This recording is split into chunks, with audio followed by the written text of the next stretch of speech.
Akhir-akhir ini kakek ini mencoba menghimbau kepada desa-desa lagi, kepada dusun-dusun yang ada. Dan terakhir, waduh, di mana-mana banjir ndak karu-karuan, ya kan?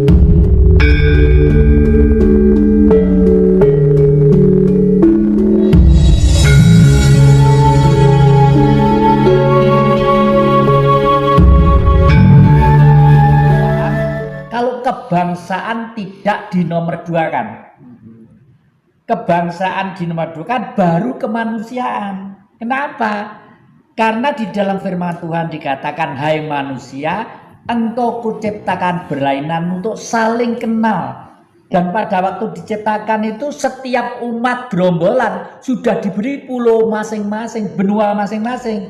Benua Asia, Afrika, Eropa, daratan Cina, Australia.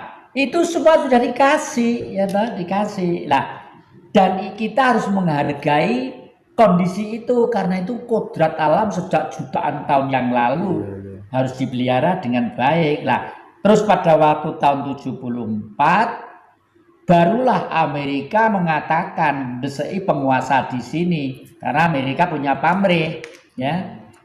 Hei, wong Indonesia, jangan kebangsaan nomor 2, kemanusiaan. Bagaimanapun manusia ini harus diberi kebebasan. Diberi kebebasan sebebas-bebasnya. Kalau manusia tidak diberi kebebasan sebebas-bebasnya, otak itu akan tumpul. Itu teorinya Darwin, ya. Kalau teori kita karena trah keturunan yang Bodronoyo, yang Semar, motivasi filosofisnya satu, hamemayu hayu ing bawono. Artinya tugas manusia yang sempurna adalah perdamaian dunia. Nggak ada Amerika, nggak ada Cina, nggak ada Afrika, nggak ada Aborigin.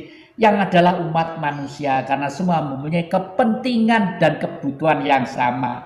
Kalau bisa kerjasamalah yang guyup rukun, dan Bung Karno menggali kekuatan Asia, Afrika, Amerika Latin dalam rangka mempraktekkan itu. Makanya Tito, ya, Mao Zedong, lalu Khrushchev, lalu segala macam gayung bersambut.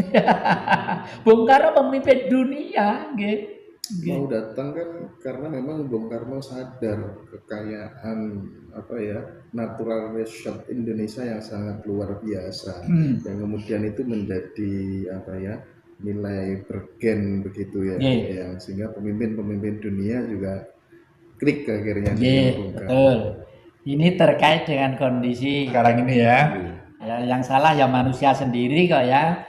Tapi andai kata sejak awal Indonesia sudah melaksanakan Trisaktinya Bung Karno, tidak separah ini, yaitu tidak separah ini.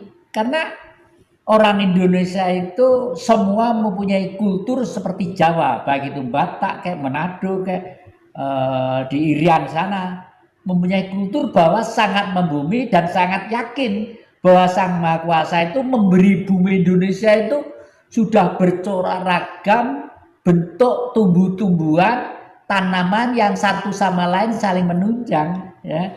Ono sing mendemi 1 meter di kiri kanannya, pasti ono sing nambani, gitu loh, ya. Dan itu sudah ini. Nah, oleh karena itu akhir-akhir ini kakek ini mencoba menghimbau kepada desa-desa lagi, kepada dusun-dusun yang ada, kalau bisa ya sumber-sumber itu dipelihara lagi. Pohon-pohon yang dulu dikeramatkan oleh leluhur dipelihara lagi, ya. Tidak usah dilebih-lebihkan fanatiknya, tapi merumat, merawat, dan paham itu kan lain. Akibatnya sekarang Kota Malang itu kota yang dibangun oleh Belanda. Akhir-akhir ini, dan terakhir, waduh, di mana-mana banjir ndak karu-karuan, ya. Karena cara mengelolanya sudah ada kesalahan, ada kekeliruan, gitu loh. Karena Malang itu daerah tinggi dan dikelilingi sungai yang dalam loh. Kalau sampai air itu tidak bisa mengalir ke sana, yang disalahkan adalah masyarakat.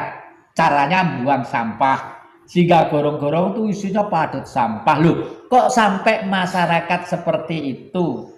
Apa tidak ada komunikasi? Apa tidak ada informasi yang terus-menerus mengingat Kota Malang itu Semakin ramah, semakin rame dan semakin rame gitu.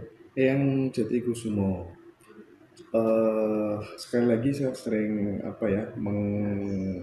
berpikir begitu tentang statementnya Eyang yang kapan hari tentang 28,3% itu kan ya. Dan sekarang kalau kita lihat dan kita amati ya, adanya banjir ndak karu-karuan, gunung meletus dan lain sebagainya, apakah itu kemudian bagian dari yang maksudkan bahwa seluruh manusia di dunia akan ada pengurangan besar-besaran?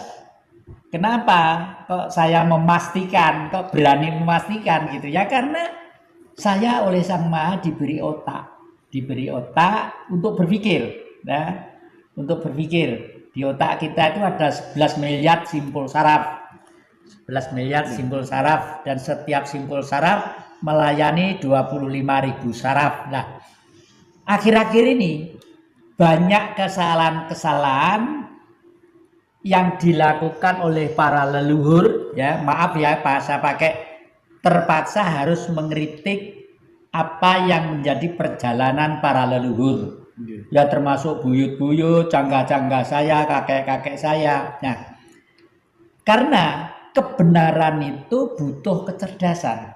Sopo sing bener pinter mesti bener. Sopo sing bener pinter mesti bener. Bener itu jujur, ya. Kuncinya ada 5. Angen-angen bener, ini ajaran Buddha 500 tahun sebelum Masehi.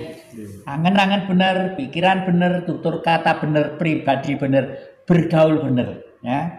Yang kedua, dari ini saya semakin lama semakin melihat perilaku manusia yang menggunakan buku-buku untuk ajaran ketuhanan dalam tanda petik, umumnya itu tidak dilaksanakan dengan kejujuran hati, sehingga perilakunya itu betul-betul manusia bertuhan.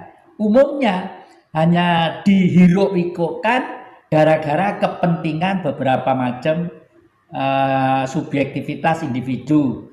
Entah itu ben terkenal, entah itu ben muridnya saya akeh, entah itu untuk gini, umumnya pada waktu itu ya. Karena saya hidup di Singosari itu memang sengaja.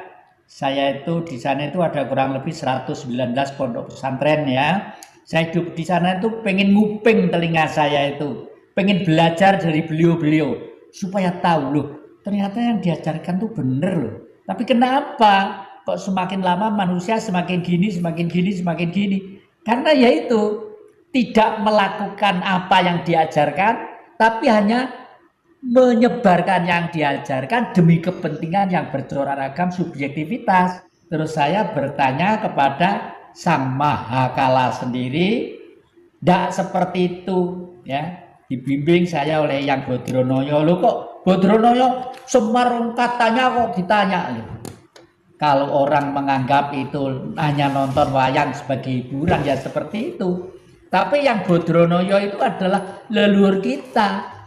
Setelah bumi ini tercipta, tumbuh-tumbuhan ada binatang, beliau itu sudah berbentuk plasenta ribuan tahun. Plasenta itu apa? Isinya janin. Nanti kalau keluar janin itu adalah perwujudan Sang Maha sendiri yang bersinar dalam tubuhnya yang disebut Tuhan. Nah, gitu.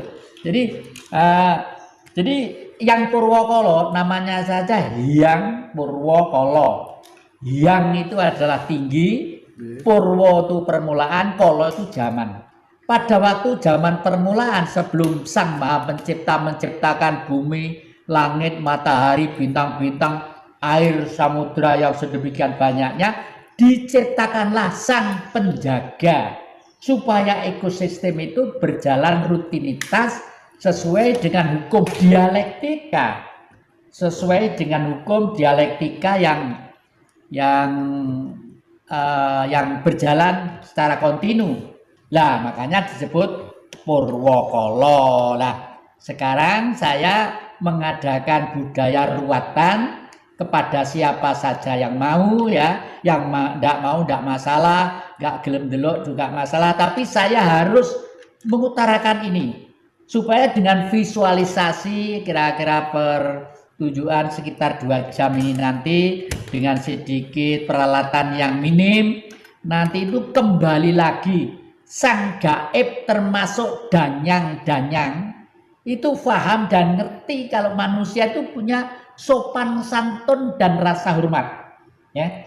Karena sebelum dilahirkan manusia, danyang-danyang itu sudah ada lebih dulu, ya.